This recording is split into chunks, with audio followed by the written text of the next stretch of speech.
Well, here we are, an Oscar-winning performance by the fat cat who lives outside, insisting that he hasn't been fed for at least a week.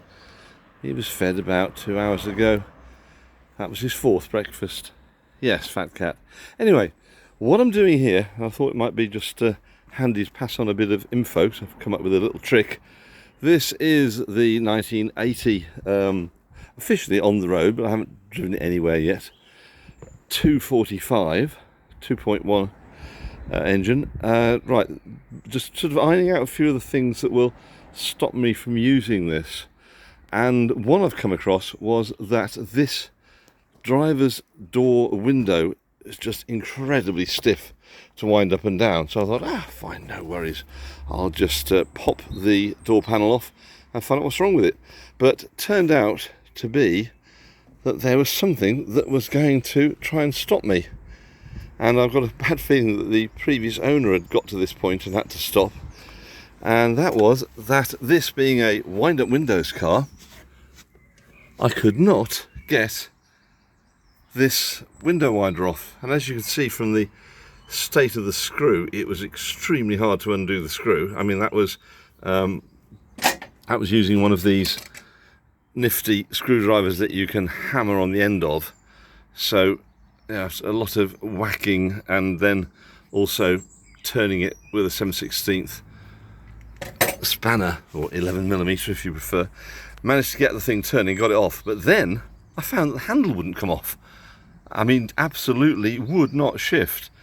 And so I thought, right, well, this is interesting, because we've got ourselves a plastic handle on a steel shaft and it would not move. So I thought, well, if I try and heat it up, I've tried oiling it, if I try and heat it up, it's just going to melt and get nasty. So I thought, right, let's try a different trick.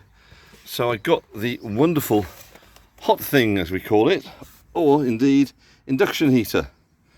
Right, got this thing wired up, made up this bit of wire for it,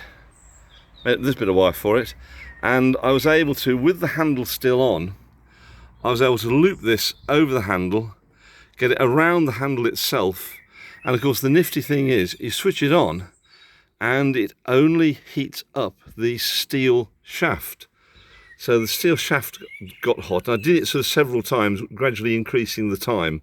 I found 10 seconds didn't do it, I found 20 seconds didn't do it, and then when I did it for 30 seconds, and it's got a little bit of smoke here and there, and after 30 seconds it softened this sufficiently to remove it. Now, I'm not sure whether I'll be able to reuse this handle again. I might be able to reuse this handle, but the main thing is I've got it off without completely wrecking the handle, and without destroying the door panel. The door panel's actually okay.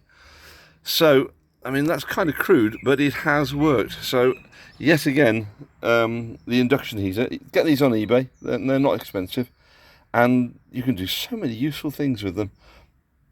So that's another little job. Funnily enough, I actually did a job on the Amazon with this too. Right, this has, by coincidence, this had a problem with its window, and yes, I know I've got to weld up the door, but got the door panel off, and it was, of course, the lifter in the bottom of the window. It's got you can't see it, but it's got a rather crude lifter that was on another window, but it's now got an opening window. However, to get the window out, you really need to remove the quarter light, and unusually on this, it's got these little screws along the top, and one of these just would not shift. And again, I was actually able to, I think it was this one, I was actually able to put one of these induction coils around the screw, right, run it for a little bit, screw got hot, and then it just happily turned with the screwdriver. And as you can see, I haven't actually fried any paint around it, because it just concentrates the heat on the object that the coil's near to, and it was absolutely fine. So the door itself conducted the heat away, and I was just able to get the screw hot and get it out. So there we are. Righto, so that was a little bit of a handy trick for wind-up windows on 240s, and indeed for general things. So I would highly recommend these devices. These induction heaters are not expensive and they're absolutely brilliant. I've done so many little handy things with them and they've worked.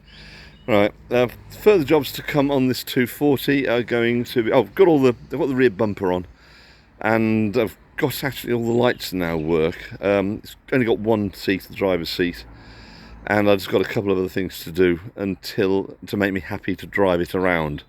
So it's lacking some interior, but it's a quality car. Brakes work, transmission works. Only a 4-speed at the moment, but it's solid. Oh yes, that's right. Got to sort out that mud flap mounting. It's completely loose, and that'll be an improved 245. All right, see you later. Where's that cat gone? He's run off. He's waiting for his food somewhere else. Okay.